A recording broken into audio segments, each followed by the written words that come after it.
at the Hall of Justice. Meanwhile, at the Hall of Justice. Meanwhile, at the Hall of Justice. Meanwhile, at the Hall of Justice. Meanwhile, at the Hall of Justice. Meanwhile, at the Hall of Justice. Meanwhile, at the Hall of Justice. Meanwhile, at the Hall of Justice. Meanwhile, at the Hall of Justice. Meanwhile, at the Hall of Justice. Meanwhile, at the Hall of Justice. Meanwhile, at the Hall of Justice. Meanwhile, at the Hall of Justice. Meanwhile, at the Hall of Justice. Meanwhile, at the Hall of Justice. Meanwhile, at the Hall of Justice. Meanwhile, at the Hall of Justice. Meanwhile, at the Hall of Justice. Meanwhile, at the Hall of Justice. Meanwhile. Okay. Meanwhile, at the Hall of Justice, welcome my woke league. Welcome to the DCU archives, and an extension of the Gasmverse. So, dedicated DCU videos and live streams. It's going to be so much fun. Today's is focused on Lanterns, because that's the next big thing coming. Peacemaker's almost over. Peacemaker is really good, though. That last episode was fucking amazing. We're going to go over the Lanterns, rumors, and leaks. Again, your mileage may vary. All of this has been... this might be me getting a little conspiratorial. You know, we'll see. We'll see if it's me getting conspiratorial. But every time these were posted, they were taken down.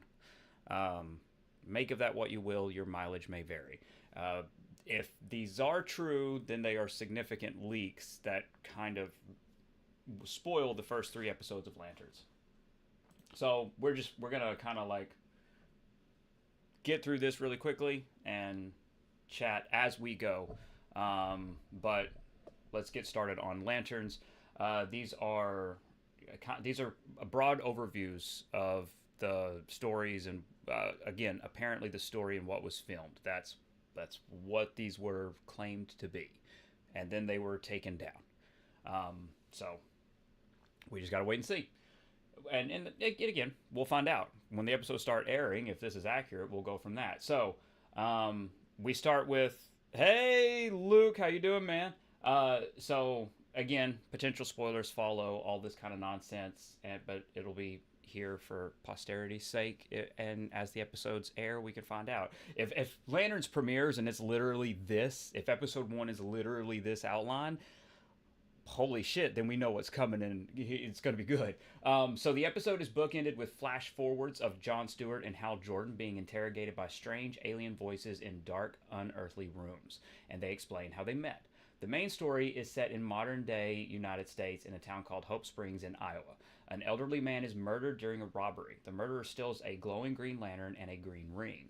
There are visual hints that the old man once had some connection to the JSA, a group of superheroes active in the 1950s, and it reminded this crew member kind of being similar to Watchmen.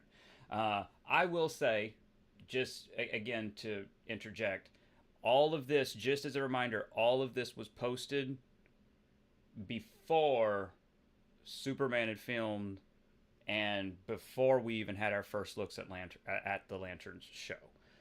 I don't know if that gives any credibility, but it is, for the sake of conversation, it's important. So, like, this was all posted even before we knew there was a Justice Society mural, anything like that. So, anyway, I will go on now. Okay, the next morning we meet Hal Jordan, flying a fighter jet high enough to see the stars. He wakes up and it's a dream. He's living as a drifter, bumming it across the country, kind of like he was in the 90s comics. He's got the white temples and is way more angsty and jaded than Ryan Reynolds' Hal. He does not have his ring, but still has a heroic streak that shows when he stops a gas station robbery. He moves on before the police can find him. Hey, Miguel, TJ Maxx, hello and welcome. Thank you all so much for joining us. Meanwhile, the sheriff of Hope Springs, Carrie Kane, investigates the murder from the opening scene. Jon Stewart then arrives. Sheriff Carrie is surprised to see him, saying she knew the previous Green Lantern and he wasn't black.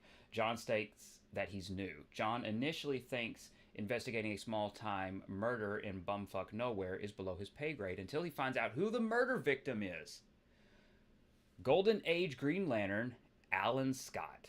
Jon picks up an energy signature at the crime scene using his ring. Hal arrives in town shortly after and uses the last of his money to purchase a few hours flying a prop plane. It makes him happy, but he realizes he needs a job. Hal approaches Sheriff Carey. Apparently, they once had a relationship in the past, back when Hal was Green Lantern.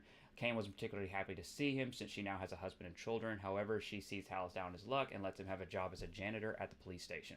While working, Hal sees John visit with Kane as Green Lantern. John has no idea who Hal is. He's mentioned he never knew the guy who owned the ring before him.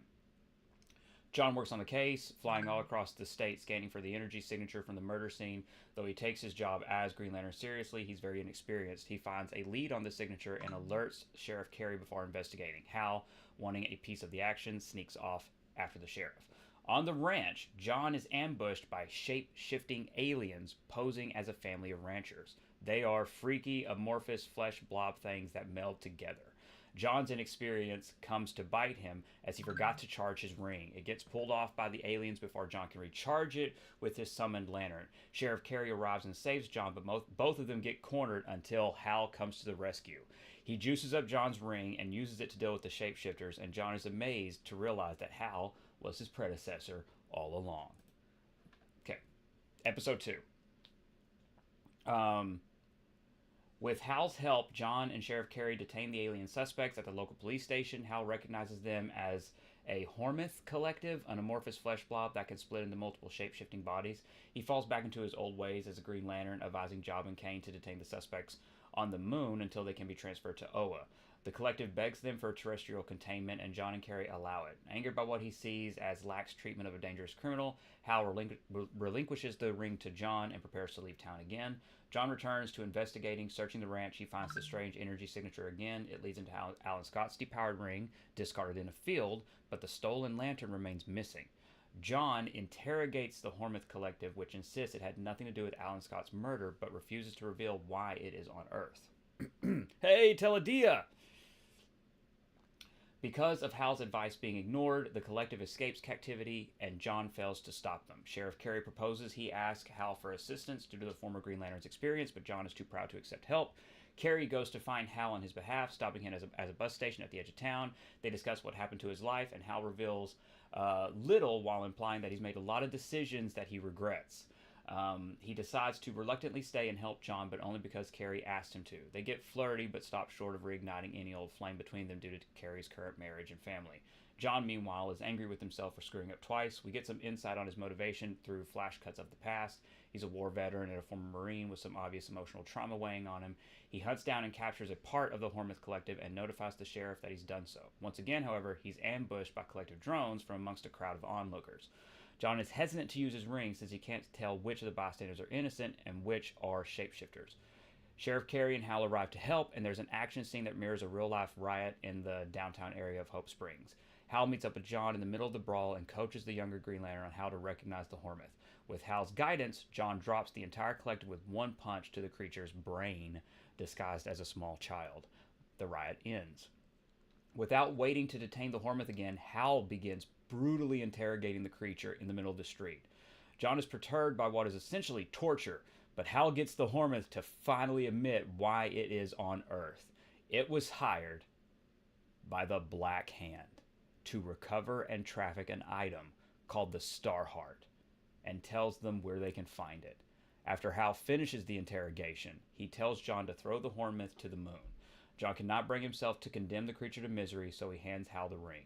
Hal launches the creature into space in a sphere of green light, then casually hands the ring back to John. John is unsettled by the ease with which Hal is willing to inflict pain on another creature. Miguel says it's funny that they're adapting one of the JLA's origins to this. If this is all true, yeah. Which, again, excites me, because it's not a bad overview. It really isn't. It's actually an interesting story, and it lines up with casting and everything that eventually came out after all this was posted and then taken down. Okay, Hope Springs, this is episode 3 now, and this is where the leaks for the episodes end. Hope Springs starts to recover after the chaos caused by the Hormith Collective. John does his best to repair the damages, earning the town's trust and admiration. Hal is clearly envious of the town folks' adoration of him, but tries not to show it. Hal takes John on a beat touring the less scrupulous parts of town, using his wits and experience rather than a ring. He identifies a black market trafficker from the alien Spider Guild in a gun shop who admits to smuggling the Hormeth onto Earth. After an interrogation and search, John is unsettled by Hal's unsavory methods of dealing with the underworld and equally reluctant to take advice from someone who threw away the ring. Hal hotly insists he threw nothing away. Between their duties, they discuss different philosophies of life and crime fighting, from John's refusal to wear a mask to Hal's supposedly corny oath. Their disagreements lead them to a deeper discussion in a diner where both men touch on their shared regrets and motivations. Striking a nerve in each other, they decide to resolve their differences in a brawl. Hal hotly insists John leave the ring in his truck's glove compartment since it will automatically protect him if it's on his person. John, equally angry, agrees. They fight to a standstill, both refusing to admit defeat until Carrie arrives to break things up. Hal and John returns to Hal's rental truck, realizing with a sinking feeling that the ring has been stolen from the glove box. The rest of the episode intercuts between the shenanigans of Hal and John trying to track down their power ring, with Sheriff Carrie doing the mundane but useful work of pursuing leads. Her findings indicate that Alan Scott had an estranged teenage daughter who visited him just the day before the murder. Hal and John finally find the ring after tracking down several local ne'er-do-wells. They've sold it to the gun shop store owner, oblivious to the fact that the man is actually an alien from the Spider Guild. John is hesitant to face the Spider Guild and its agents without the help of the ring, but Hal brazenly approaches the problem as he always has thus far. Fist first. Yes, it is. Yeah, it is sniper. Spider snipers. Snips. It doesn't go smoothly, but using a combination of teamwork, grit, and sheer ballsiness, the two GLs are able to recover John's power ring from the guildsman and his henchmen. Both Hal and John walk away from the experience with a newfound respect for one another. Hal realizes that John is a true blue man of honor rather than a glory hound, and John develops a new understanding of Hal's fearlessness. He is brave, but that bravery borders on suicidal mania. John seems to both respect and fear this in equal measure. I think I'm going to like Hal Jordan in this show. Reuniting with Sheriff Carey, the GLs learn about Alan Scott's daughter, 17-year-old Jennifer Lynn Hayden from Wisconsin. Though her father has been dead for days, she, suspiciously, hasn't entered the picture. Hal and John thinks it's time to pay her a visit. And unfortunately, that is where the episode leaks stop. The account was deleted, and for whatever reason, when these were posted, they were taken down multiple times by different accounts. I don't know, again, you can, there's a lot, I know we can all read into that different ways, of course. That's just, my interpretation is like, okay, hey, it's at least worth paying attention to, and it's at least worth having proof of it. If episode 1 premieres and it's literally nothing like the episode 1 here, then we can pretty much disregard everything. But just so we remember, and just so we can keep track of leaks and rumors, I feel like it was important. Now, that being said, this came out, because again, just to keep it all together, all of this came out before information on casting. So the notes about flashbacks and all of this, we then, after all this was posted, we then learned that they had cast young Hal Jordan and young Jon Stewart for flashbacks. Again, seemingly alluding to some confirmation of that. And I will note, when these were originally posted, they were posted by an individual who said that they were a crew member and this is what they saw being filmed, but they were not sure that this was literally everything in the episode. Yeah, that is important to keep in mind. Now, unfortunately, all of that is gone now. Everything about the original poster is gone. The account's been completely deleted. So, again, make of that what you will. But then that comes into the actors and their inability to keep their mouths shut. Which brings us to the Instagram of, what is that actor's name? I don't remember.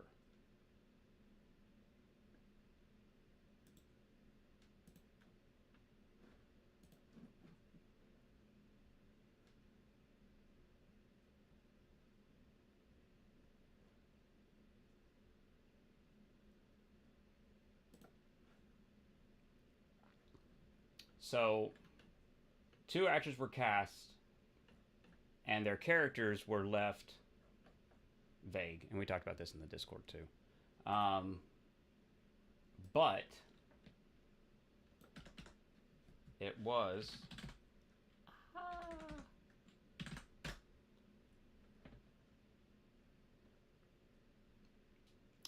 Garrett Dillahunt. That's it. This guy's been really active on social media. And he also likes to delete stuff that he posts. You can interpret this however you see fit, of course. But, again, just as a reminder, the leaks were posted, and the leaked story outline first mentioned Black Hand. Garrett Dillahunt has been reposting pictures that fans have been sending of him as Black Hand. And then he also went and reposted another image of Paul Ben Victor, who is rumored to be playing Atrocitus, who will appear, because again, the show's not called Green Lanterns, it's called Lanterns for a reason, and apparently their Lantern Corps is going to appear in the latter half of the show when it starts getting a little crazier. But like I said, you can take it or leave it, but he's the one posting it. Like he's literally has constantly reposted that anybody who has said, I've heard you're playing, like he hearts people who are saying, I heard you're playing this. And he literally hearted a post that said, I can't wait to see Garrett play the Black Hand. And again, he hearted another post that said, I can't wait to see Paul as Atrocity. Like he has hearted and done all of that on social media. I'll be fair. That's looser. He's an actor. That's looser. You can take, but it is at least, it's worth paying attention to. And then the final one is in flashbacks to the JSA. Now, and this hasn't been confirmed in any way, because again, I want to stress, technically none of this has been confirmed. Like this is rumors, leaks, whatever you want to call it. If it's a leak only if it turns out to be true. It's a rumor until then. But Jeremy Irvine is rumored to be playing Alan Scott in flashbacks. And then, of course, we know about Sinestro, but Sinestro wasn't mentioned in those first 3 episodes. But at the same time, though, we really don't, because even the original poster before she deleted everything did confirm they weren't certain, that what they saw represented all of an episode. So we could still be missing other pieces, but we'll know as soon as the first episode airs, we'll know. Because like if it lines up to that, then we know what to expect, like 2 and 3. Like we know where we're going. Snips says, I think Bro, which again he's referring to Garrett Dillahunt, I think Bro just likes hearting every comment. Yeah, but he doesn't heart every comment. That's the thing. He doesn't. But he, and that's, you read into it however, and my mind is like looking as a confirmation bias, of course, but it's like, oh man, but he doesn't heart every comment. He's only shared the stuff where people talk about, and why would an actor do, why would you do that? Why would you share, why would you heart and share stuff where if you're not playing a character named that, because you as an actor, maybe you don't know, and you're like, oh, I didn't know this was supposed to be a secret, but they called me Black Hand in the show, so that's who I am. And then somebody comes and posts, I can't wait to see you as Black Hand, and he's like, well, yeah, they called me that during filming, and he hearts and he shares it. That's my simple conclusion. The easiest, the simplest explanation is he's an actor. They don't follow the details of the shit. He was called Black Hand, and then somebody says on Instagram, I can't wait to see you as Black Hand, and he hearts and shares it. That's that's the conclusion I reach, but I will freely admit that there is a confirmation bias built into that, because it's widely believed that he, because the leaks, and again, this happens and whatever, the leaks were posted in a very, very small community. with very little attention given to them. They were completely erased and ignored. Nobody paid attention to them because the community was so small. They were completely forgotten. I only kept track of them because, again, it's DC. I love DC, and I follow this. I like the smaller communities because then you can kind of get to know people and talk to them and stuff. I like smaller communities like that. And I'm excited about Lanterns. So, but and now it's all been erased. The account's gone. Everything he posted, everything he said, it's all fucking gone. But all of it was before the other rumors and leaks started picking up. That's what's interesting to me, because it does line up. Like, these leaks happen, and then all of a sudden, and these leaks happened in a very small community. They got erased. Barely anybody talks about them or knows about them, at least from me talking to people. Which, again, take it or leave it. So we have this really small pocket to pull from, of like this really small community where these leaks were posted and then deleted, and then the account was deleted, and then slowly stuff starts trickling out. Oh, Garrett Dillahunt is actually playing Black Hand. Paul Ben Victor is actually playing Atrocitus, and here's young Hal Jordan and young Jon Stewart all have been cast. Young Alan Scott has been cast. And it literally lines up with these brief kind of story outlines that it looks like nobody paid attention to. And so, again, I freely admit that is 100% my confirmation bias. That's just paying attention to it. And, I'm excited. I can't help it. I'm really excited for Lanterns to be done right. I loved Guy Gardner in Superman. I loved Guy Gardner in Peacemaker. I love Nathan Fillion as Guy Gardner. I think it's amazing casting. I think Kyle Chandler is Hal Jordan. That is perfect casting. When I look at Kyle Chandler, yeah, that's Hal Jordan live. That is Hal Jordan live action in my mind. Like, he is always what I thought of. Like, that is Hal Jordan. I like that his Hal Jordan, if all this fits, and again, just as a point, these story outlines describe Hal as being aggressive and fearless and a bit suicidal. I love a character like that. I love a character that's a little manic and a little suicidal. I love it. But that's the funny thing. These posts, nobody paid attention to them. They weren't picked up anywhere.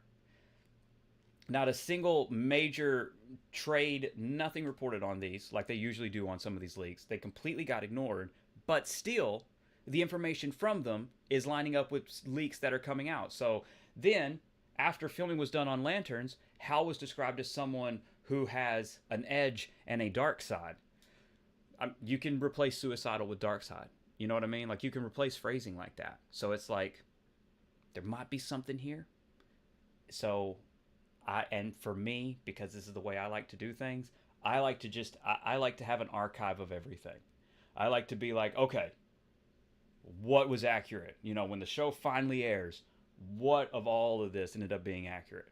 What was picked up on? What was followed up on? What's legitimate? Where can we pay attention now? Like, to me, that's important. Because I like it, and that's just kind of fun to me. But also at the same time, I'm really excited for Alan Scott too, and more confirmation of the JSA, which is interesting because, again, it ties back into it.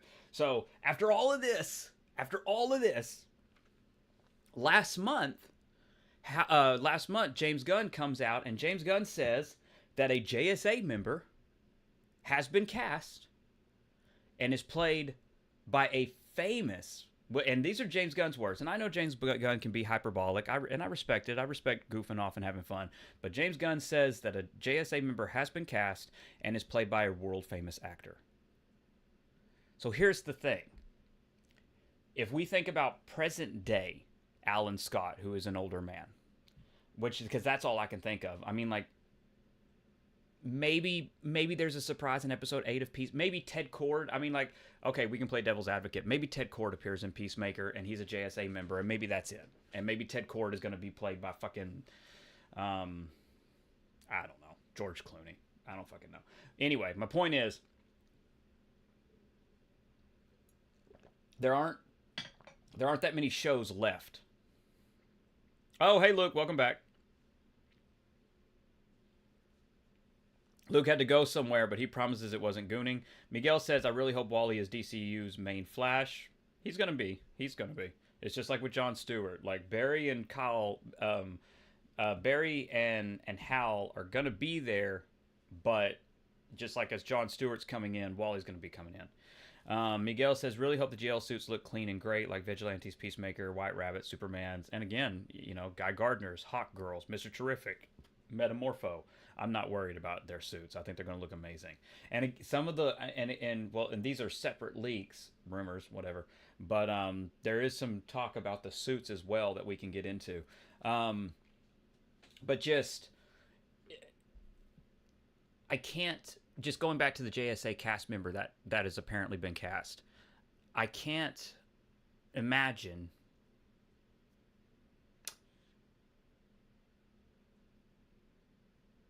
there aren't that many members it could be in terms of the shows that they can fit into that are coming out. Because if somebody's already been cast, then that means they've been filming.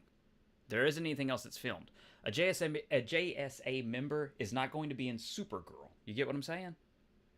Supergirl doesn't fit that story. Supergirl is taking place out there in the galaxy. So we remove Supergirl from the conversation for this JSA appearance. So, then, Peacemaker. 2 episodes left. Is it possible a JSA member appears in Peacemaker? Yes. The most likely candidate is Ted Kord's Blue Beetle. We have 2 weeks and we'll know. We have 7 and 8 and we'll find out if Blue Beetle appears in Peacemaker and it is a world famous actor. We can assume that's who James Gunn is talking about. But we have this leak. And if this leak is true, Alan Scott and flashbacks of Alan Scott and flashbacks of all these characters, because again, it's made by the people who made the Watchmen series and Lost. They love flashbacks and they love telling stories across time and flashing back and references, and I respect that. It's good storytelling, and the Watchmen series was very well done. But when you look at that, Alan Scott has to be played by someone, obviously. And so a present-day Alan Scott, older actor, would be more famous, would be a big get, a small commitment because he dies. I think it's right there. If this leak is true, then we're looking at a really big actor playing present-day Alan Scott before his death. Older, so it's going to be an older Caucasian actor. So that's where I go to. Let's see.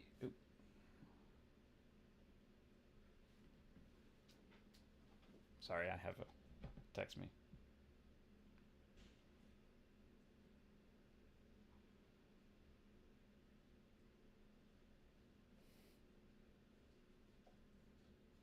But so when you look at all that, that to me is what it boils down to. It's either Ted Kord, because again, looking at JSA members, it's either Ted Kord in Peacemaker or Alan Scott. This leak is true, and Alan Scott's casting in Lanterns, because it's something that's already filmed, and it's something that has to make sense for a JSA member to appear in. Luke says they already got like 3 Green Lanterns. Yeah, they do. All we're missing is Kyle now. I'm curious if they're going to address Kyle any. Luke also says, you think the Green Lanterns are going to be in their white outfits, even though they are called the Green Lanterns? No. No. Hal and John each have unique Green Lantern outfits that are sort of inspired by their classic designs. But like very, there was a comparison that's, again, taking these leaks at face value, just taking, for the sake of discussion, taking all this at face value. But the comparison that someone posted that said, hey, they said, hey, I saw Hal Jordan's Green Lantern costume and it looks close to this. It was, I know that. It was that look, if I could just find it, trying to remember it. Yeah, it was this one.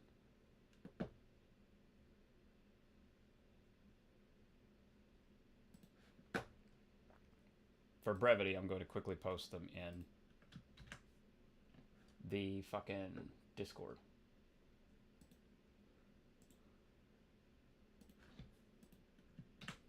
But yeah. Someone posted, and again, this could be really clever clickbait.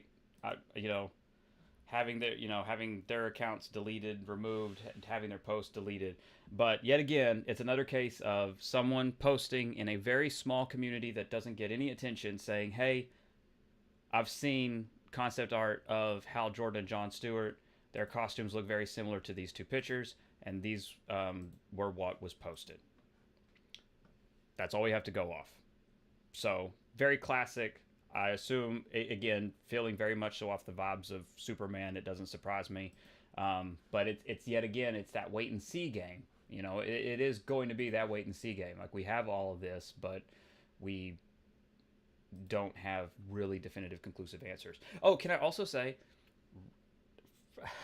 I had a lot of dumb fun making our making this overlay, which was really, so again, the Woke League, the Hall of Justice, all these kind of tying into the Super Friends, because I loved the Super Friends as a kid. So I basically went searching through Super Friends episodes where there was like a straightforward view of the screen. And then I just cut it out terribly, but I love it. And then also, if you guys joined too late, you didn't see the intro, so I'm going to cut to the intro real quick as sort of a just like a intercut. So here you can check out our intro. Meanwhile, at the Hall of Justice. There you go. That's it. That's all I fucking. Anyway, Snips says it's obviously for Booster Gold. I don't know what Snips means there, though. You think Booster Gold is going to be in? You think Booster Gold is going to be the big surprise in Peacemaker? Because Booster Gold isn't a JSA member, so James Gunn wouldn't make that mistake. James Gunn wouldn't call Booster Gold a JSA member. I don't feel like that. I don't, if that's what you mean. But I'll have to let Snips explain which angle of the discussion he means. Like, does he mean? Oh, okay, you are being sarcastic. It is possible though that Booster Gold is in Peacemaker 2 though. Like, outside of this JSA, big massive conspiracy I'm going for, it is possible. Booster Gold's been greenlit. It has a showrunner. The pilot script is done. They could start. They could start filming that if they had. But again, apparently, Booster Gold hasn't been cast yet. Apparently.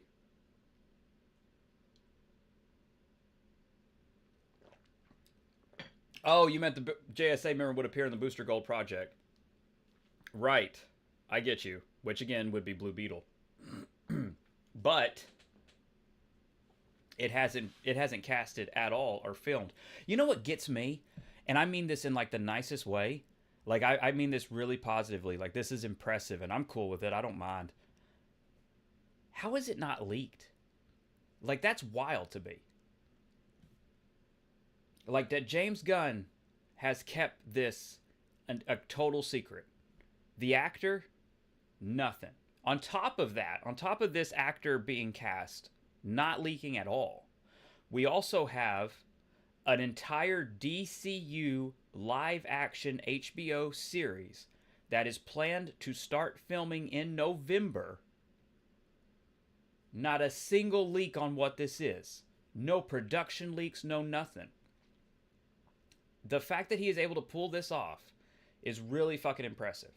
Now again, if the Alan Scott leak is true, we do have half of a leak, but we don't know who's playing Alan Scott. That's really impressive, that nothing is leaked out. And I don't know, I try to think about who could play Alan Scott, an older actor. My mind keeps going to George Clooney for the fun of it, but I don't think it would actually be George Clooney. I don't know who could play present day Alan Scott, retired Alan Scott, and in terms of, because I feel like a present day Alan Scott is who would be the big actor. Because again, you could get him for a little bit, they don't have to commit for much, in and out. That's what she said. So I would love to see your guys' thoughts on who makes sense for a present day Alan Scott, who could fit. Not who you dream about, but realistically, if you think about when Lanterns filmed, who could fit the timeline of when it filmed Was an actor missing, or was an actor around the same location, but who could realistically fit the casting of a present day Alan Scott?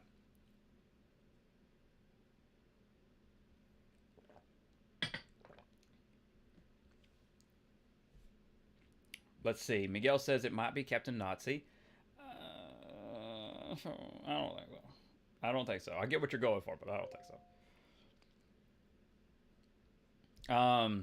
Snip says, I wonder if in a Flash project we could see Jay Garrick and him reacting to his friend's death. Probably not. If Flash gets a movie, no. That's just not enough time. There just isn't enough fucking time. I'm sorry. Like, when you think about the story a movie has to tell, and you've got like 2 hours, and you got to keep it present, and you got to keep it moving forward, to then tie it into a TV show that aired before, and by that point, years before, it's not going to work. If you want to have Jay Garrick, you're going to have to do something on HBO with the JSA, or give the JSA a film, because James Gunn has also confirmed that the DCU is going to have projects set across various time periods. So a JSA film is potentially more and more likely. I say that, but then James Gunn also said he plans for the films to focus on big characters. So it might not.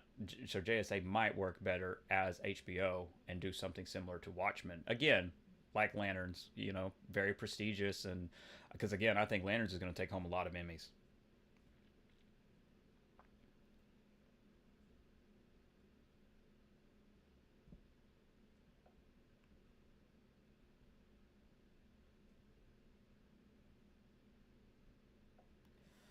Um, hey, Mystical Green Beanie, says Chris Evans.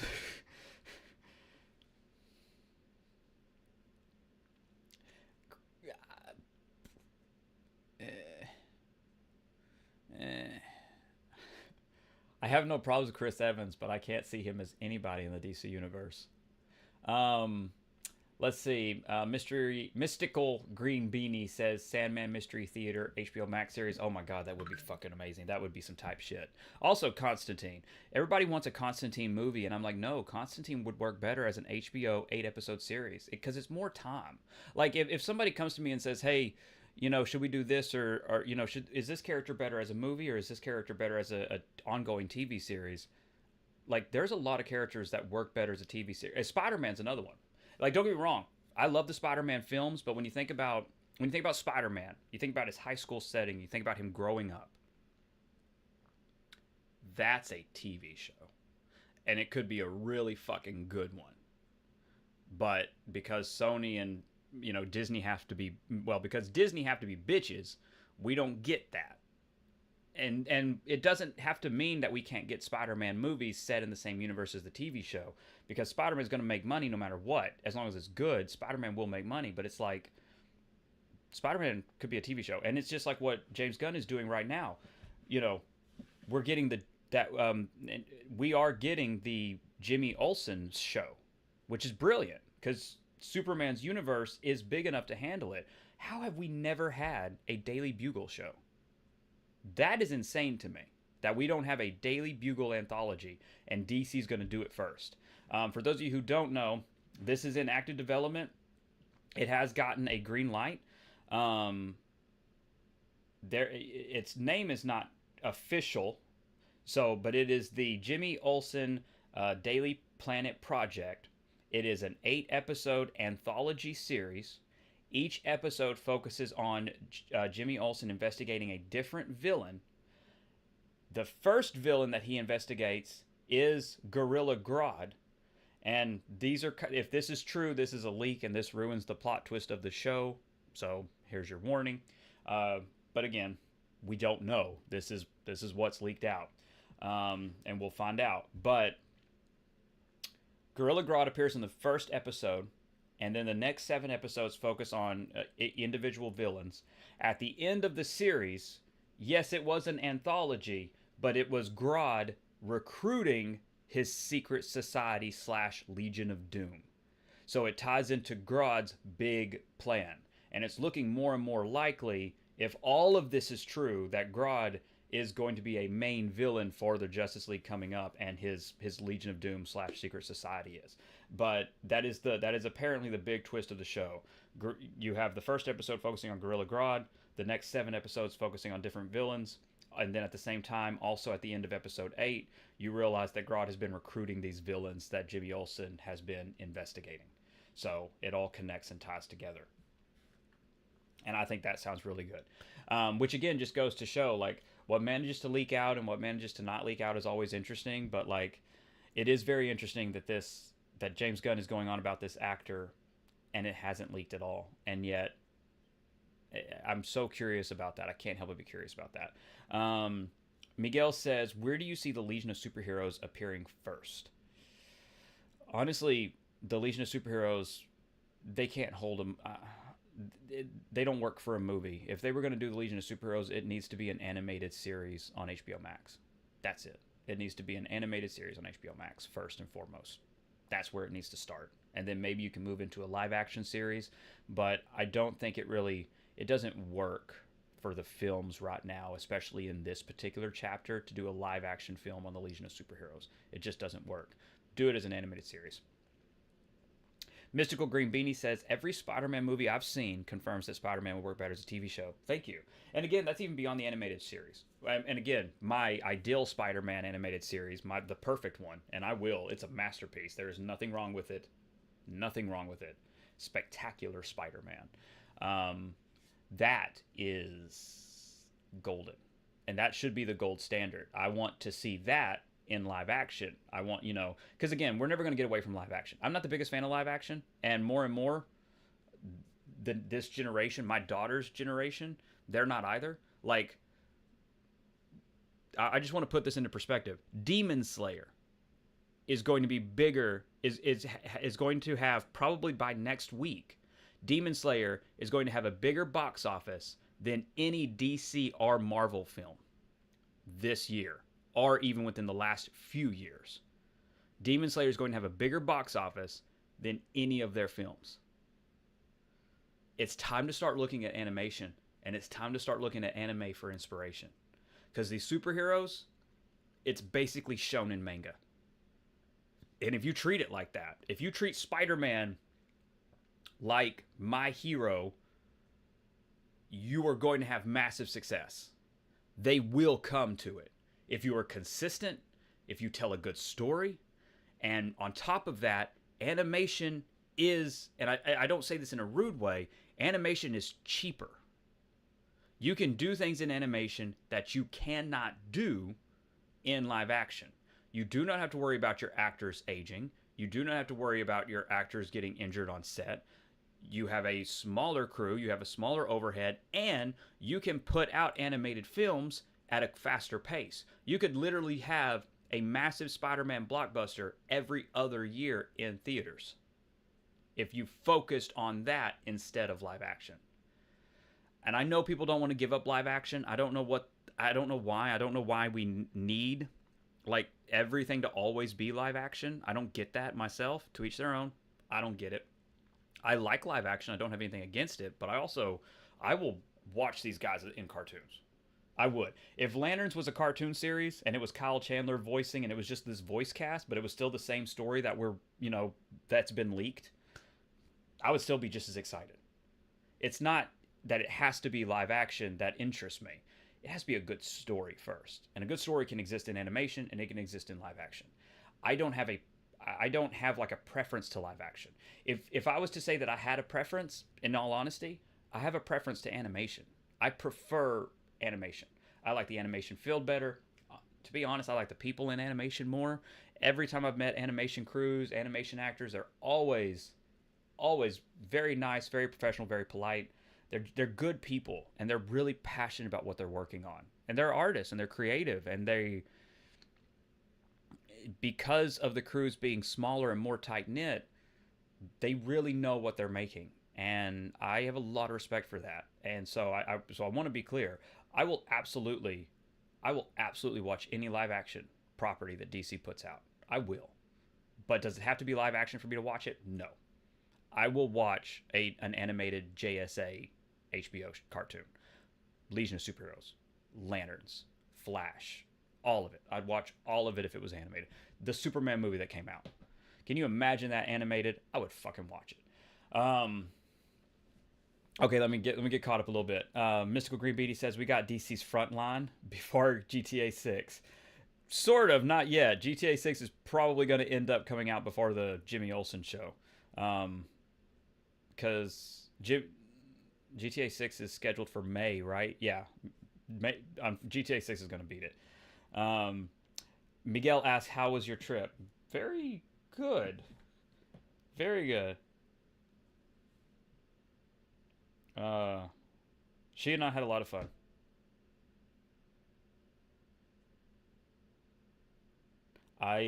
This is gonna sound ridiculous. I hurt myself bowling. Like that's like such a baby boo boo. But I hurt myself. I hurt myself bowling. But I got 4 strikes, and I'm like a fucking terrible bowler. And like when I agreed to go bowling, I told her, I was like, listen, I'm really bad at bowling. And she was like, okay, that's fine. You know, she said, I'm bad at it too. And I was like, oh, cool. And I get there and I bowl 4 fucking strikes. And she just looks at me. She's like, you're a fucking liar. And I'm like, honestly, I was just like, I don't know how this is happening. I have no idea how this is happening. This is something I don't know. I swear to you. Thumb was too big for the hole. That's what she said. Ha! That's gonna get pinned, motherfucker. That's the pin for today. That is it. That's the pin. I want to let me fucking pin it, motherfucker. What the fuck? But yeah, I was like, no, I was like, no, I'm not lying. I swear to you, I'm not this good at bowling. I have no idea how I am pulling this shit off.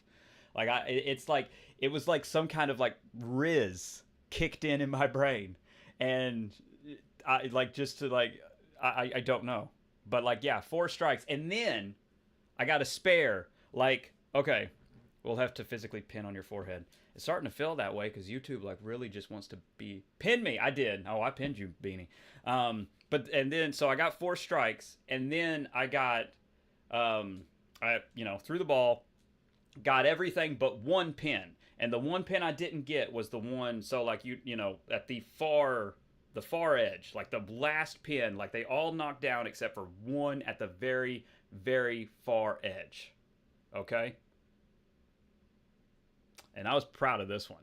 So I go up there, and I don't know how I fucking did it, because I'm not this good. I'm not fucking this good at bowling. So I get because the ball you have to get it right to the edge so the ball doesn't go over into the gutter. And somehow, motherfucker, I threw that perfectly. The ball rode the edge and knocked down that one last pin. And honestly, that felt good. And so I turned around, because I was really shocked at myself at how well I played. I turned around, and this was fun. And she was like, that was actually really impressive.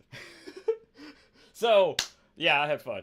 I did. I did have a fun weekend. But, like, I swear hand to God, I am not a good bowler. I don't know how I pulled that shit off. No idea how I pulled that shit off. Like, I'm good at Wii bowling, but that's different. My kids don't like playing the Wii sports games with me because I kick their ass. I don't let them win. I know I should. I know I should let them win, but I don't. Anyway. But yeah, so, okay, hold on. Where were we? Okay, Snips says, Spectacular to me is the gold standard for my Spider-Man project. It's the main inspiration. Mine too. Absolutely. Spider-Verse made me question why studios bother making live-action superhero movies. Mystical Green Beatty, I'm right there fucking with you. Mystical also says, Studio Bones Flash movie win. Again, I'm right fucking there with you. Snips says, animation would allow studios to do more with their stories, characters, and what these characters would be able to do on screen. Exactly. And at a fucking fraction of the budget. I mean, Demon Slayer's just raking in the fucking cash. Demon Slayer's already super in the fucking green. Miguel says, very nice. Mr. Green Bee says, A. And then Mr. Green Bee says, thumb was too big for the hole. And then the pin me. Mr. Green Bee says, I'm not this good. She knew he was lying. Snips says, bowling riz for the bowling huzz. Snips also says, swear hand to God. And then Snips says, hand gets injured during bowling. Mystical says, she saw that wrist action. Hey, Mag. They always can see the wrist action. TJ Max says, multiple perfect games in Wii Bowling, and I played backwards. That's what I'm talking about. Like, I can really do, like, really good in, like, Wii Bowling. But real bowling, I've not ever been this good. Miguel says, oh, I'd kick yours if we played. Yo, you would kick my ass if we played Wii. Fuck you, man. No. Not at video game bowling. Maybe at real bowling, because I don't know how I pulled that off. I feel like that's a fluke. I don't think that'll... I can't imagine that happening again. But, but like, in video game bowling? Fuck no. And then Mystical says, never let them win. It's a good life lesson, lol.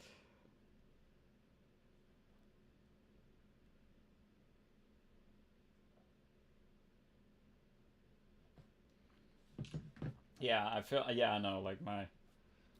Yeah. But I know I should probably let them win. Anyone here play gutter ball? No. I mean, I can't speak for everyone here, but no. No, no gutter ball. Just normal bowling. Miguel says, I never played real bowling before, so I probably would have the same fluke you had. Oh, okay. Well, you know, I don't know, man. I mean, you never played. I have played it. Now, again, I have played bowling before. I know I'm bad at it. In the brief, okay, TJ Maxx, in the story outline that we have, there's no, there is an oath discussion, but you know, I want to I talked about this throughout the live stream, but like there isn't. It's a story outline from someone who says they were a crew member, who said this is what they saw being filmed, and this is what they saw being filmed for the episodes. This doesn't mean this is everything in that episode, and we only have episodes 1 through 3, right? This is all we have is episodes 1 through 3. There is always potential that there is more in these episodes than what we have, but no, there wasn't like whoever it was, you know, we don't know that, you know. The person who posted, you know, who said they were a crew member.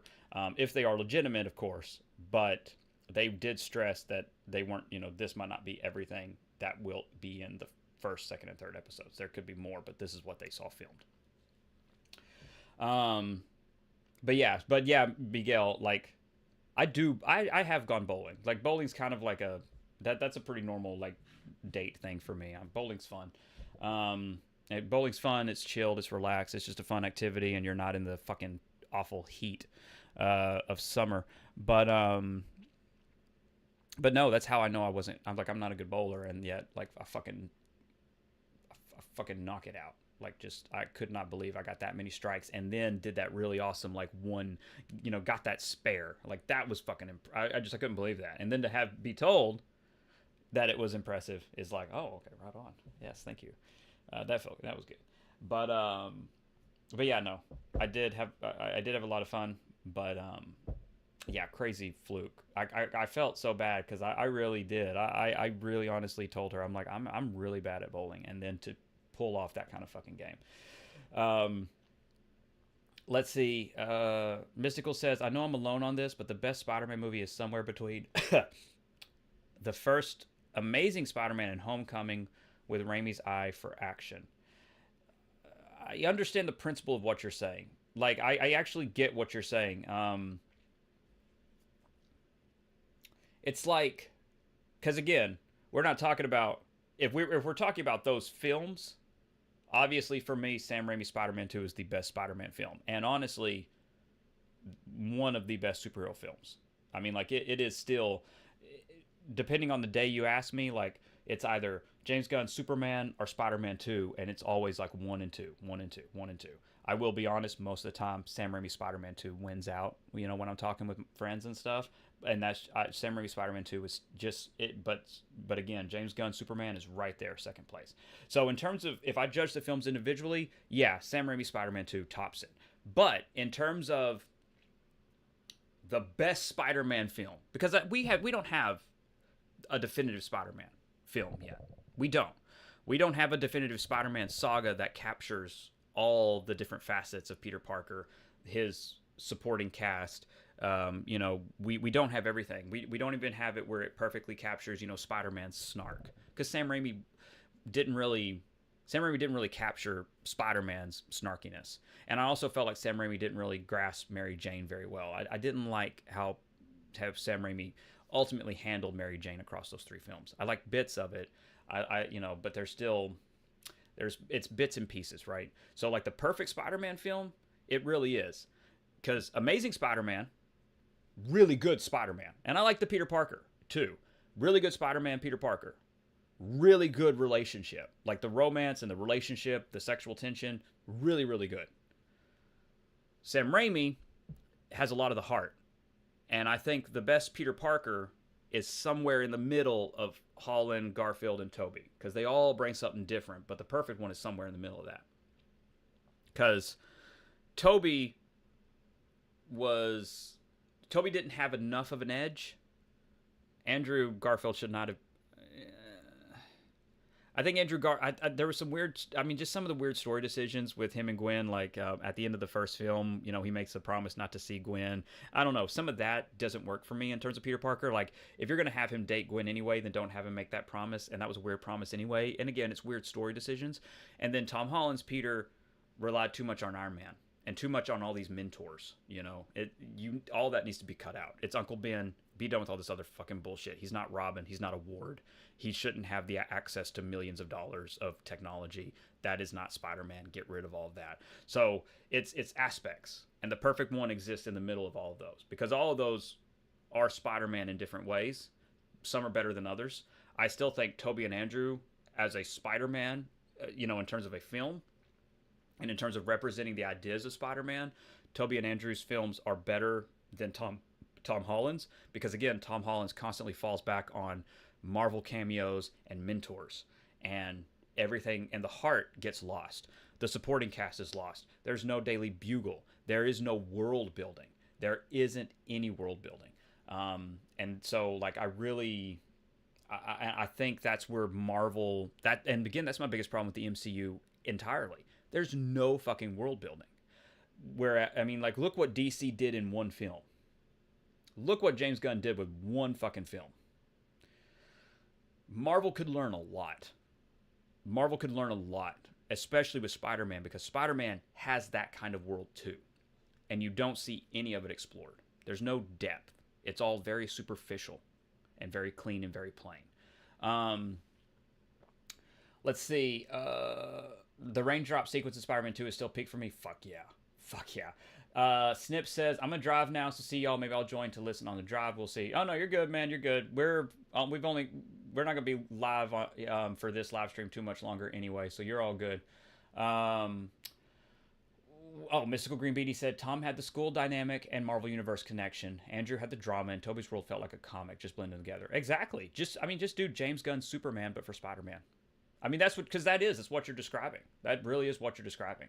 And Mystical Green Beanie says, unironically, Tom's Spider-Man movies would translate very well to a Flash trilogy. Now that I absolutely agree with. Because if you look at Tom as Wally West, which is legacy, so the mentors and those threads work, fucking nail it. I absolutely agree with you. I never thought about it in those terms, but you put the words right in my mouth. You fucking nailed it. Tom Holland's Spider-Man trilogy is a Kid Flash trilogy.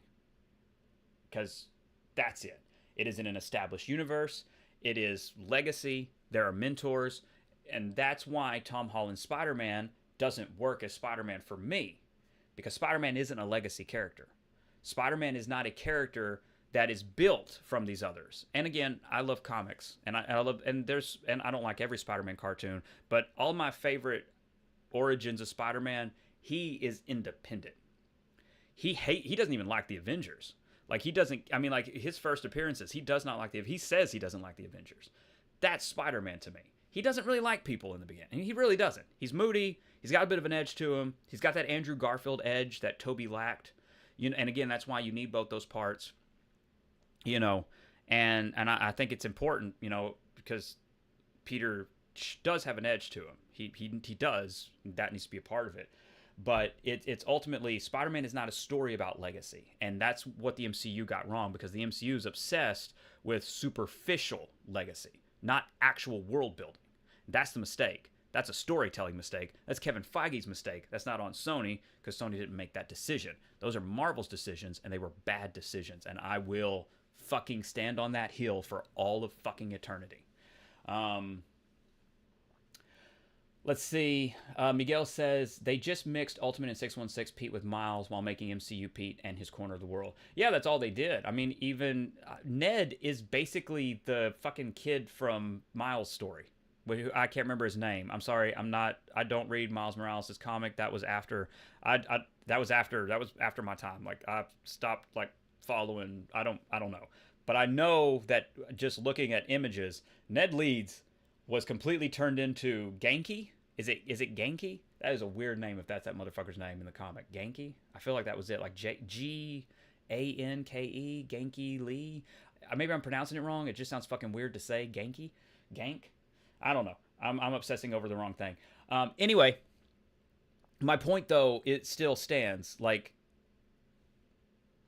because they didn't even really take from Ultimate Spider-Man. Because again, it's not about legacy. Miles Morales' story is about legacy, and that's fine. Miles Morales' story can be about legacy. But the first Spider-Man is not legacy because he's the first. He shouldn't be having all these superhero mentors. He should not be down on his luck and being supported by a fucking creepy potential pedophile billionaire. It doesn't work. And I stand by that. I will say that for years. I do not like MCU Spider-Man because they did not tell the right story, because it's not Spider-Man. It is superficial world building, and it's ultimately empty. Okay.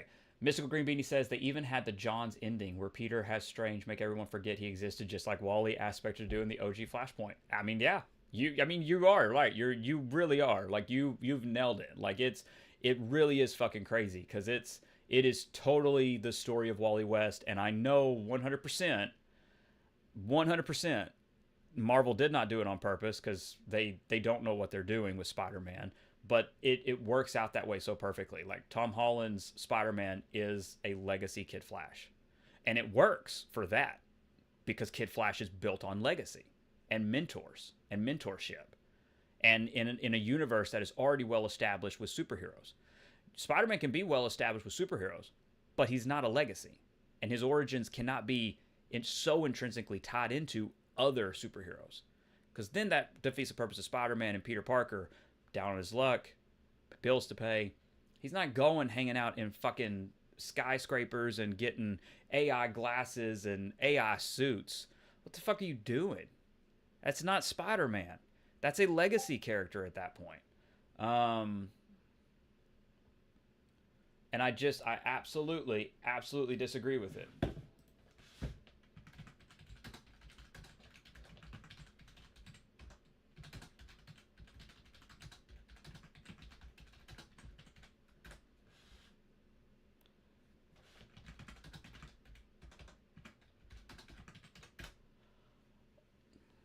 Mystical Green Beanie, okay, Miguel goes Genki Lee. Mystical Green Beanie says, yeah, we're never seeing MCU Ned Leeds get his throat slit in Germany, causing Peter to crash out and kill Wolverine's GF. Yeah, but that was a ridiculous story. Anyway, to be fair, not every comic story is good. That was one of them that I don't know, like, if we even need that. But Mystical Green Beanie, but I do agree, like, one, we are not seeing that, because that's not Ned. That Ned Leeds. This is Ned Leeds only in fucking name. Only in fucking name. Miguel goes potential pedophile billionaire. He spelled pedophile wrong. Mystical Green Beanie goes MCU Spider-Man is also the ideal Blue Beetle trilogy. Yeah, he is. Oh my God, he is. Tony Stark is Ted Kord. What the fuck? And he dies too. Tom Holland is a Mexican. Holy shit. Like, yeah, that's it. Like, they literally made DC films instead of Spider-Man movies. They literally made the perfect blueprint for Blue Beetle and Kid Flash in terms of legacy. The world building is still very superficial in those Spider-Man films, and the supporting cast is severely lacking. But I digress. They literally fucking made two DC legacy. I mean, like, that's it. You could take Tom Holland's films and reskin them. Someone could get Photoshop and reskin it and put the Blue Beetle suit on Peter. Bam. I mean, that's just it. And you could do the same with Tony Stark. It's fucking it's fucking. Did he say? Go for it, Mystical.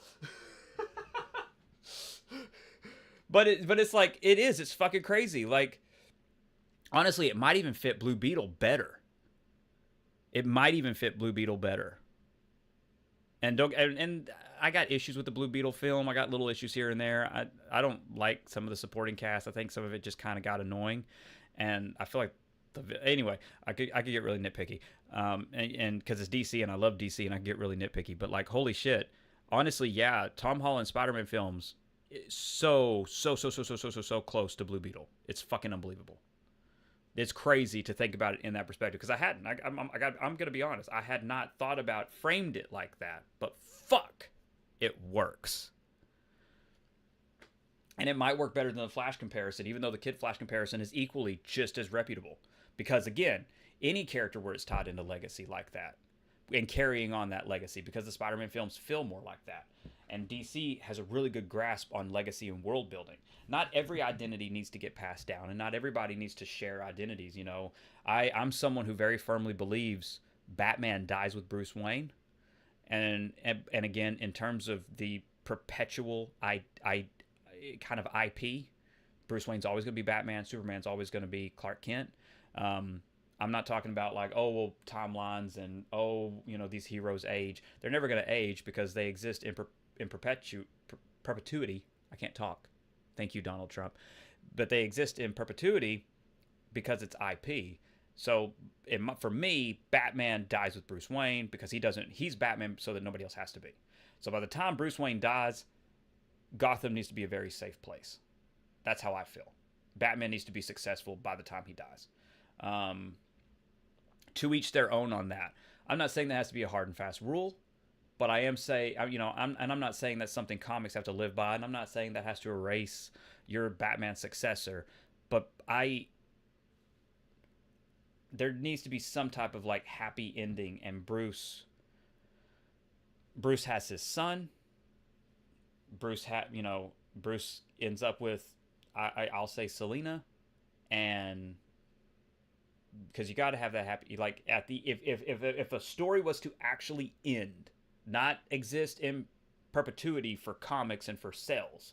If a story is to actually end, if you wanted to write an actual ending to the DC universe where things started getting tied up, Bruce has to win because that's his mission. A reason that there doesn't need to be a Batman. He's Batman so that no one else has to go through that, and he has to win in the end. That's how I feel. But I only feel that way in terms of if you wanted to write a definitive ending. Bruce has to win in the end. Has to. Okay, let's see, where was I?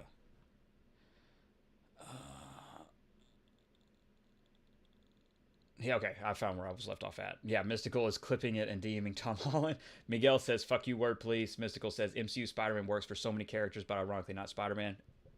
Yes. I mean, that's what I've been saying for years. I just never compared it to other legacy superheroes. But I feel like that legacy conversation might help people understand where I'm coming from on my lack of enthusiasm for the MCU home trilogy. I hope Brand New Day is good. I worry about Brand New Day including characters like Hulk. Some of that feels unnecessary for a Spider-Man story. I'm willing to be open-minded because I love Spider-Man that much, but I'm not super optimistic just for the sheer reason that Marvel has not done well with Spider-Man because they are not good at world building. They're not good at character drama, and they're not good at going to those real intense places that people actually deal with and live with. They ignored it by giving Peter a billionaire friend, a billionaire mentor that may have been a pedophile. They ignored it. They ignored him having hardships, and they made it so superficial, and I just don't respect it. Okay, Mystical Green Beatty says, I like the Blue Beetle movie, but I really feel like aging Jamie up and cutting Brenda and Paco was due to not wanting to be compared to MCU Spider-Man. I absolutely agree, and I think those were 100% mistakes, but I absolutely agree that they were done to limit comparisons, and I think that hurt the film overall. Snips is here listening on his phone throughout the drive. Right on, treat it like a podcast. Yeah, I know that you like. I know you want to see my face. But again, you don't have to. You just put it on, listen to it like a podcast. Miguel is getting hung up on my Batman statement about Terry. I knew he would. The tism. But again, I'm not talking about in terms of erasing these characters for the sake of not telling stories. I'm talking about if you wanted to sit down and actually write out an ending. Bruce has to win. He has to. That is non-negotiable if you want to write out an actual ending for these characters. Bruce has to win. Gotham has to be saved. And he has to do that through a mix of various things, gun laws, gun reform, all these different things. But he fucking has to win. It's like what they did with Luke in the sequel trilogy and destroyed everything, and then had Luke act really, after everything Luke Skywalker went through, and in the tie-in material, Luke goes to Ben Solo, and Ben Solo is a young boy, and he's like, hey, Uncle Luke, and literally this happens in a book, and I can't fucking stand it, because I'm like, how do you misunderstand these characters? But Ben Solo goes to Luke in the books when Ben Solo is a little boy, and he goes, hey, Uncle Luke, and Luke Skywalker, and tell me, I mean, if you're not a Star Wars fan, fine, but if you have a basic understanding of what happens to Luke Skywalker in the original trilogy, you might at least grasp this narrative decision. But Luke Skywalker, of all characters, looks at his young nephew and says, do not call me Uncle. I'm your master. We must extinguish our family ties. Who the fuck talks like that? Who talks like that? Not Luke Skywalker. And Luke Skywalker fucking loses. Luke Skywalker is wasted in the fucking sequel trilogy. All the heroes are. They all fucking lose. They fucking lose. They lose. They lose terribly. It's not that something new arises. They just fucking lose. They did not learn a single lesson from what they went through in the original trilogy. And that's the whole point of the original trilogy. Learning those lessons. And they lose. And Luke talks to his nephew that way. Luke, no, give me the expanded universe any day. Luke did not talk to his nieces and nephews like that in the expanded universe. And I'm like, no, fuck that. You are I'm sorry, but that Luke Skywalker, the Luke Skywalker in the sequel trilogy, the Luke Skywalker who, said that in the book tie-ins, and I know the book tie-ins don't fucking matter. I know they can retcon those, but still, it sounds like something that sequel trilogy Luke would actually say. But that Luke Skywalker is a fucking cunt. And that is Lucasfilm and Rian Johnson and J.J. Abrams' fault. They were fucking shit.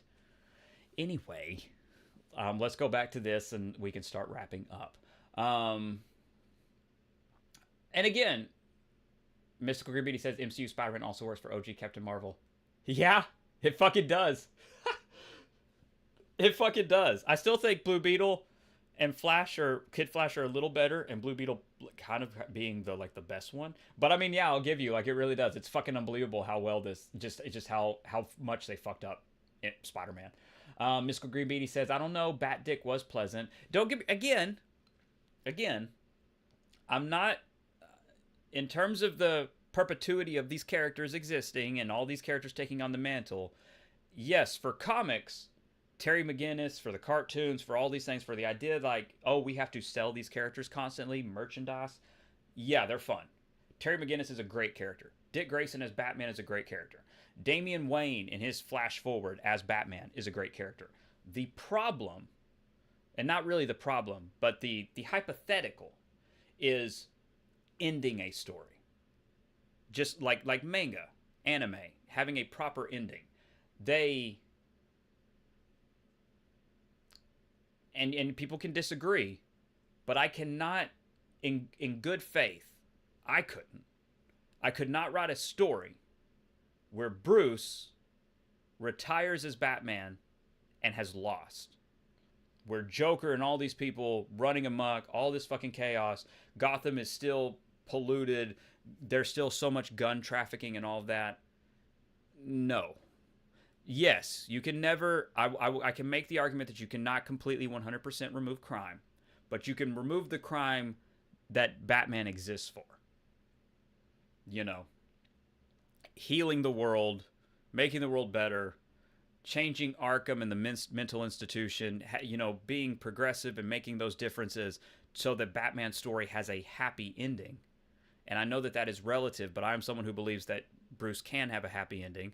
And I believe that, but, you know, and I believe that Bruce can win, and he can win without killing any of these people. That's what I believe. That is 100% what I believe. Batman can win and can retire in the future without killing anybody and without ever picking up a gun. Like, that's it. But in a world that has to have perpetual IPs, you can't officially do that. But in terms of, like, if you think about it and you create a timeline, yes, if there is a timeline where there is an ending for Bruce Wayne, that is at the end of it. Like, there does not need to be a Batman anymore. And because that's his point. Because that's it. Anyway.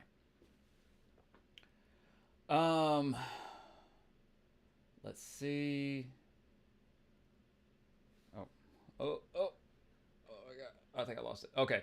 Mystical Green Beanie says, I could have gone another decade with Dick and murder Robin. Oh yeah. Again, I love Damian, and Damian has only gotten better with writers. Same for Bat Terry. Miguel says, I'm not kidding when I say Mystical Green Beanie. That's what I was hoping was going to happen to Ned in Far From Home back in the day. I dislike that Ned so much that I wish he had just died like a 616 counterpart.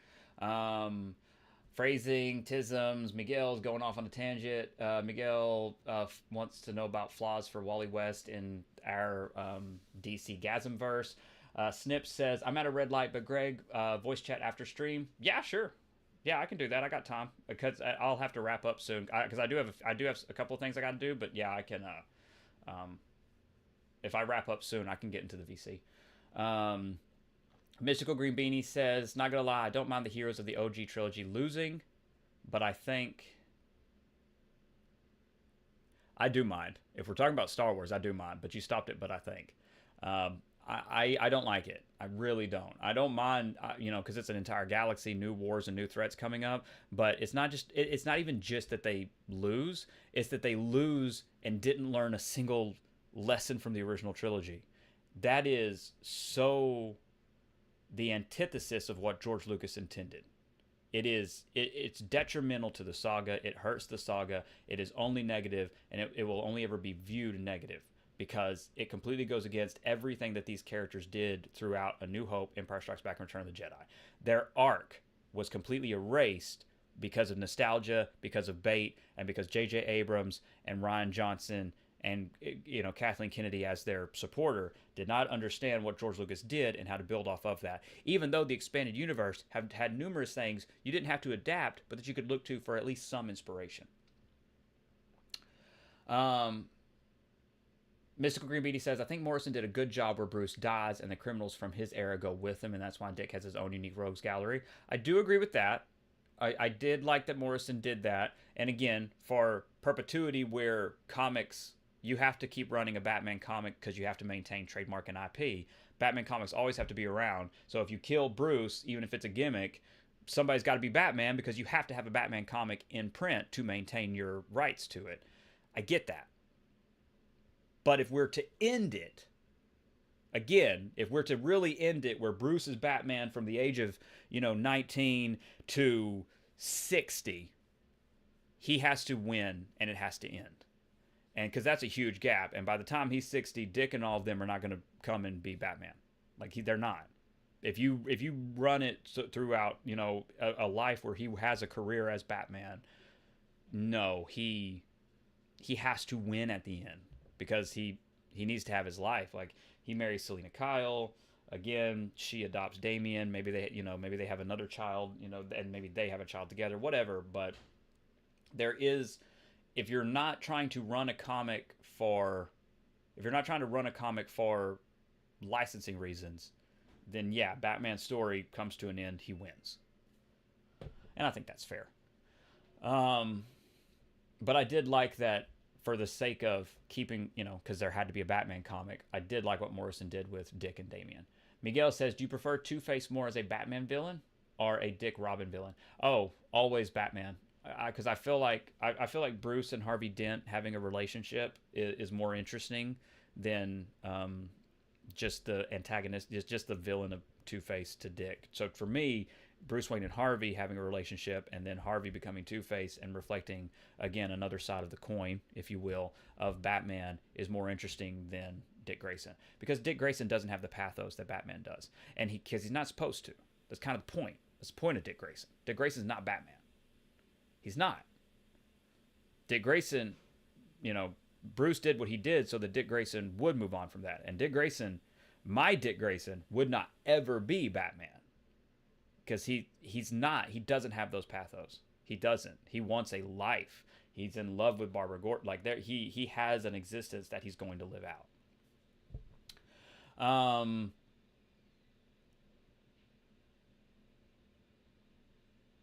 Mystical Green Beanie says, I think that idea was poorly executed. It's like Batman Beyond for me. On paper, shit concept, but had a masterful execution.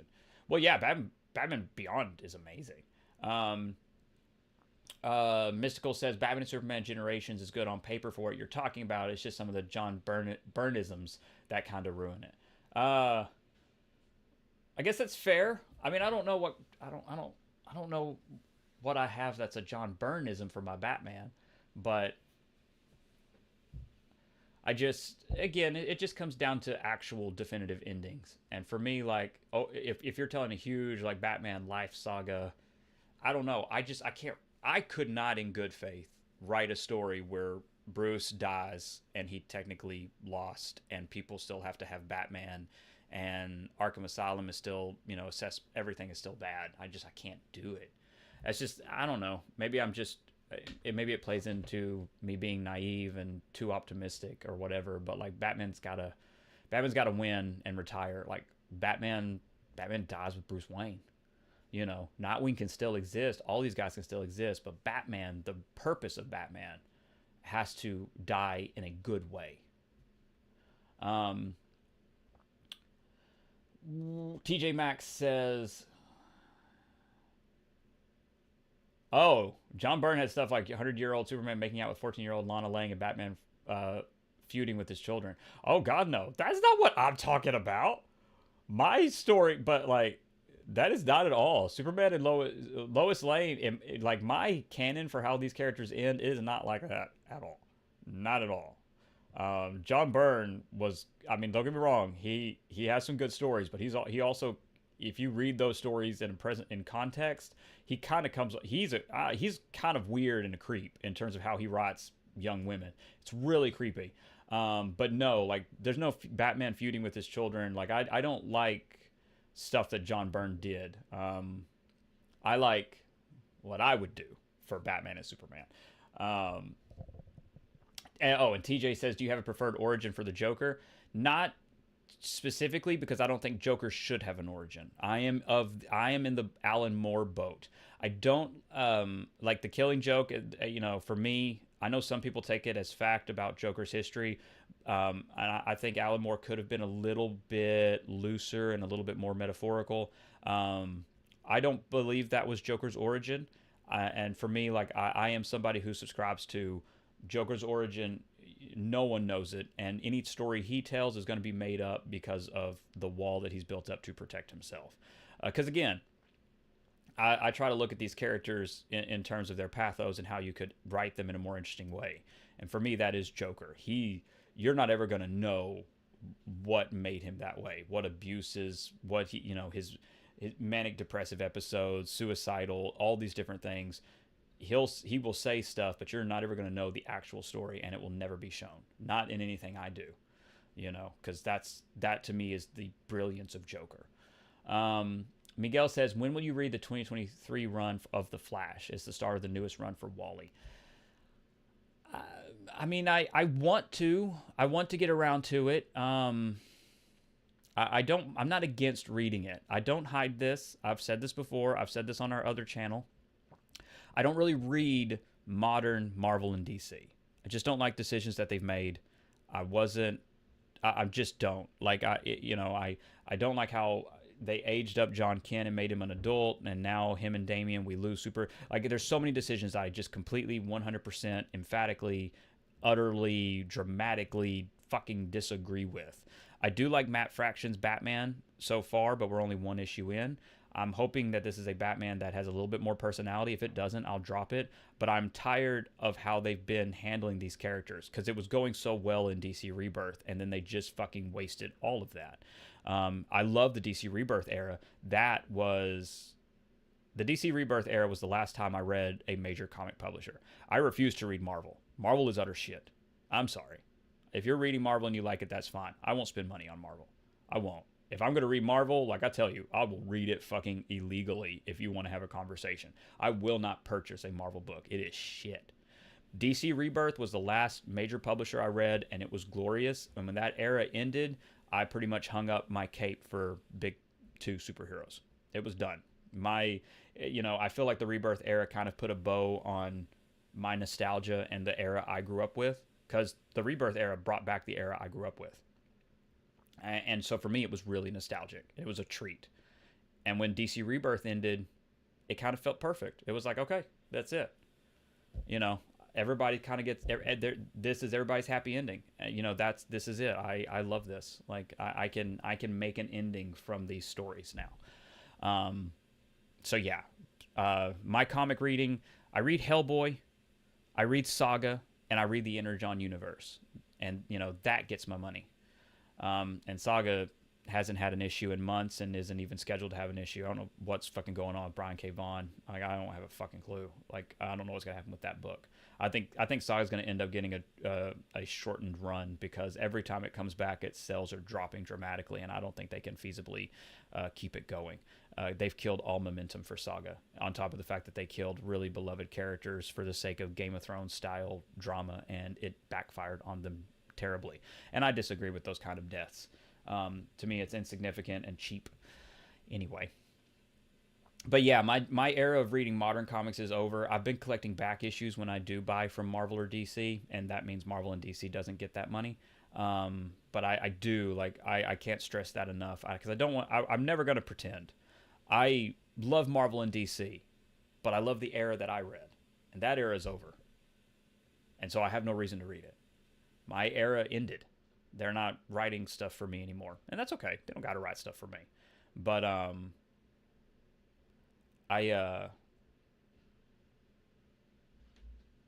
there's nothing else. Like, that's it. Like, that's really it. My era of reading ended. Even if it is via the high seas, even honestly, yeah, just because it's time. It's time for me to read something that I don't like decisions that they've made, because they're not going back on the stuff that I don't like. DC Rebirth went back on everything, and I loved it. DC Rebirth was great because it absolutely went back on all their shitty decisions, and it brought back the era that I was reading as a kid, and I loved it. And then they ended it, and now they're in a different direction that I just don't care for. Okay, Mystical Green Beatty says, I still think DC messed up in making Bart the next Flash over Bart. Huh? That completely derailed Flash and the DCU overall IMO. I feel like I missed something there. Mystical Green Beanie also says, Hellboy guy. Oh, fucking huge, man. I've been reading Hellboy since it was, like when it was new. As I've read Hellboy as it came out. Love Hellboy. Because honestly, I would choose Hellboy, like, being legit, I would choose Hellboy's saga over Marvel and DC, because Hellboy has a legitimate saga that comes to a good ending. Anyway, Mystical Green Beanie, I don't want to spoil anything. Mystical Green Beanie says, Hellboy guy, bet. Where do I go after Hellboy in Hell? I'm reading BPRD Hell on Earth, but I still feel like I'm missing something. If you've read everything before that leads up to Hellboy in Hell, and you're reading BPRD Hell on Earth, you're reaching the end of the Hellboy. You're I don't want to spoil anything, but, like, you're kind of getting to the end. After that, because again, Hellboy has not stopped being published, but all the Hellboy stories so far take place in the past. For very, as well, you've read Hellboy in Hell and you're reading Hell on Earth, so you probably understand this. But due to what happened in those books, everything is taking place in the past. So there's still a lot of good stuff. The last thing that came out, sorry, off the top of my head, I can't remember the name of the miniseries. Oh boy.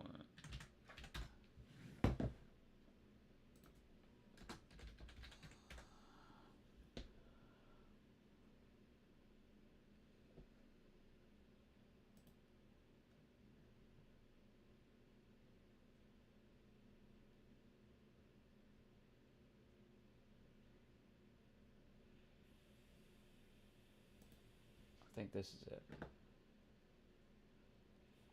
Yeah, so there's the Hellboy BPRD series that's out right now, that is running, and then there's the Hellboy BPRD 1955. So like, yeah, everything's kind of in the past.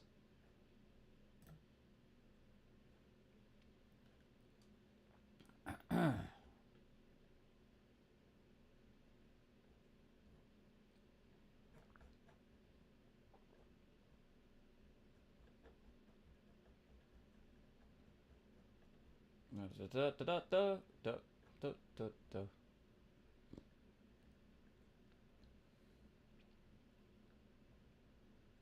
devil, that's not it. Yeah. No, that's not it.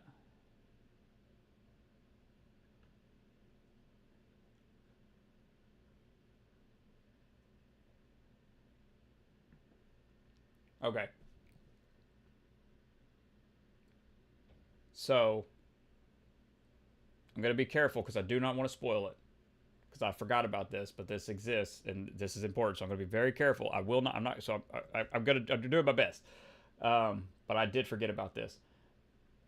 BPRD, The Devil You Know.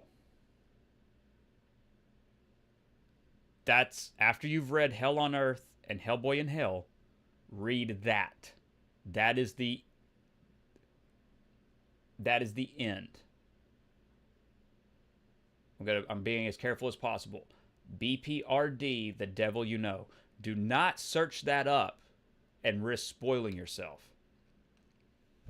But yeah. So you can read Hell on Earth, you can read Hellboy in Hell, and then you can read then you read BPRD, The Devil You Know. That's the actual ending that's the ending. And so that's the ending. And now they're doing stories that take place in the past. So now they're just having fun telling stories, and not in whether they want to do one in the 50s, the 40s, the 90s, the 2000s. Here's a story that takes place between these stories. That's what they're doing. But the actual proper ending is BPRD, The Devil You Know. So that's the end. That's what you need to read after you've read Hell on Earth. Okay, now I got to get caught up. TJ Max says, do you think we'll get DC game announcements before Wolverine drops? Yes. Mystical Green Beatty says, over Jessica Quick, lol, my bad. She should have been the next Flash. Oh, that would have been interesting. That would have actually been interesting. Miguel says, yeah, Bart should not be the next Flash. He should make another mantle. Yeah, I never felt like Bart should be Flash. I always disagreed with that. Snips has parked. He's got 30 minutes. Right on. Mystical Green Beatty says, I used to work in a comic shop. I know how it ends. I've been well spoiled. Oh, so you know how The Devil You Know ends? Well, that is still the one to read after. That is the last one. If you haven't read, if you're finishing up Hell on Earth, The Devil You Know is next. You read that to end the Hellboy universe. Because it is the ending. It's the end. It's really the end. Snip says, something I wanted to say about Luke and how he acts in the sequel trilogy. It's so stupid how Luke now is focusing on the family detachment when one of the most important parts of Return of the Jedi was Vader being his father, and that familial connection allowing Luke to see that Vader can be good again, and also that Leia, his sister, was now a big part of him. I know. No one can tell me that the sequel trilogy makes... Because I'm sorry. Judge it as a fan, judge it as someone who wants to be a storyteller. If you want to write, if you want to do anything, the sequel trilogy is a lesson in how not to tell a story. That take, you have chapters 1, 2, and 3, right? Call it chapters 1, 2, and 3 of the original trilogy. You understand the point I'm making. I know they're not 1, 2, and 3, but for the sake of this argument for these characters, you have chapters 1, 2, and 3. They tell a story about these people. These people have an ending. They learn from it. And then you have a fork. You have the expanded universe that ran for decades, that took those lessons of the original trilogy and told really fucking good stories about Luke, Han, and Leia. And they learned their lessons from the original trilogy, and they were different and better, and they made different choices for their children. That's the story. That's how it should go. Then you have this other fork, where Luke, after everything he went through in Return of the Jedi, after everything Han went through, after everything Leia went through, they completely, utterly destroyed themselves over the next 30 years. Han Solo constantly gambles, constantly loses himself in bullshit. Luke completely detaches himself from his family. He removes himself from all of society. He makes his nephew call him master. And I'm sorry, but if I had an uncle and I was like, hey, I don't know, I've never actually,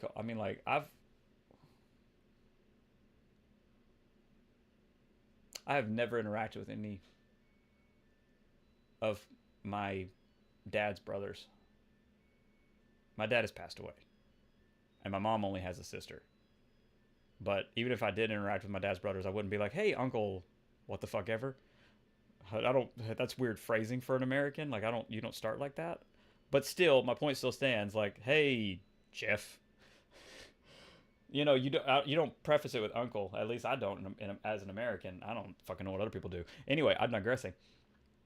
My point is that the fact that instead of like calling him Luke or just being kind or anything like that, he literally scolds Ben on family attachment. No. Fuck Star Wars. And fuck that canon. Fuck all of it. Just fuck all of it. I can't stand how they keep filling in the gaps with these books and they just keep making worse decisions. I fucking hate it. Fuck them. Fuck every decision that they've made, because all they've done is make me so disinterested in Star Wars. They really have. Like, legitimately, all kidding aside, all joking aside, they have completely made me disinterested in Star Wars because of decisions like that. And it has nothing to do with anything else. Like, I love Rey. I love the new characters. I think their stories are pretty fine, but I just think they're not... I think they kind of wasted all these new characters.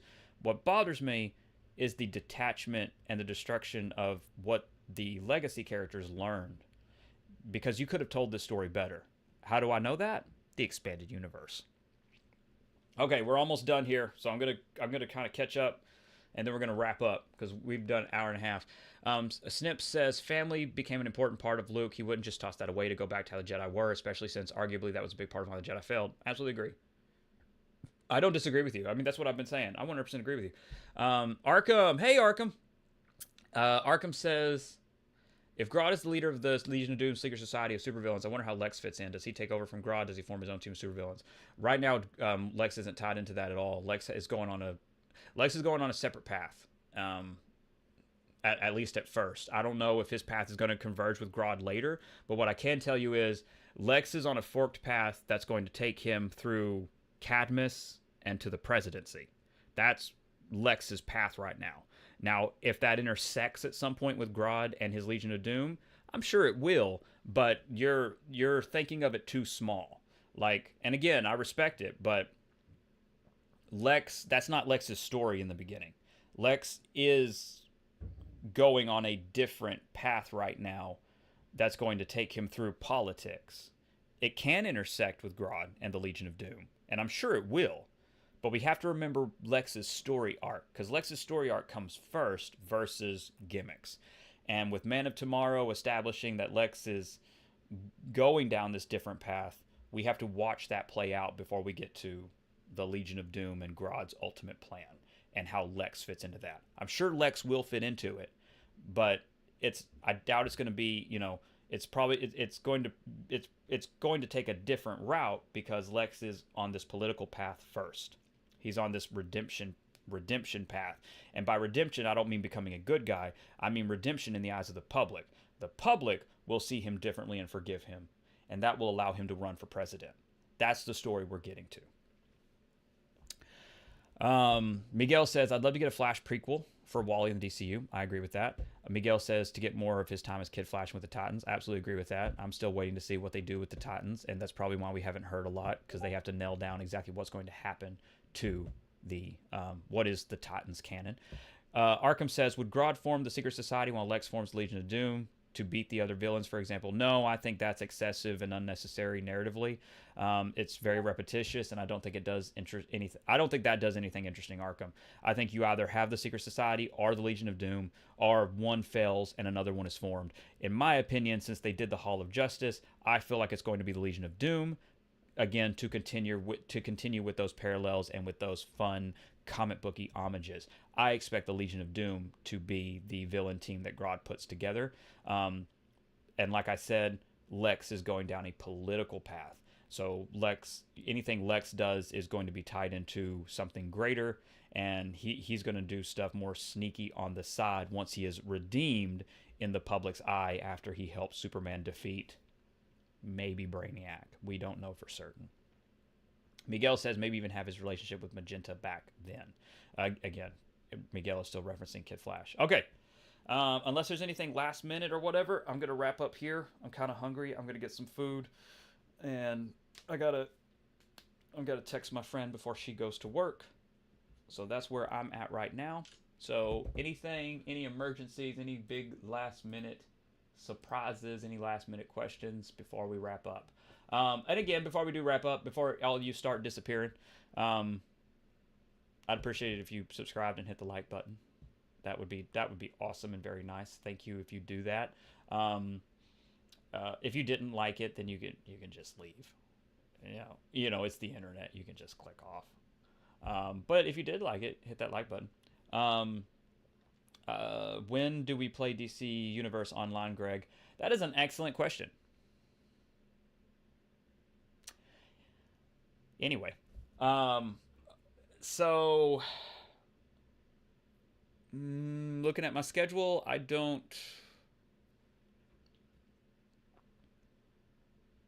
know when I'll be live next. I really don't. I might have plans this weekend. I don't know. But when I do, we're going to alternate. Next time we're live is going to be on Greg Gasm. Next time we're live is going to be on Greg Gasm so that we can get into, so that we can have a different headline and get into some sillier, more relaxed shit, versus being kind of focused and tying everything back to DC.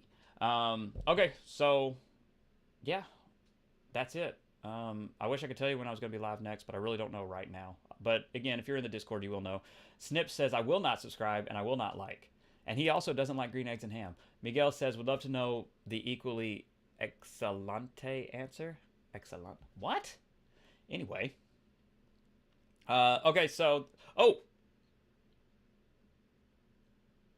Breaking news. Holy shit. There's breaking news. Look at the look. Are you looking at the screen?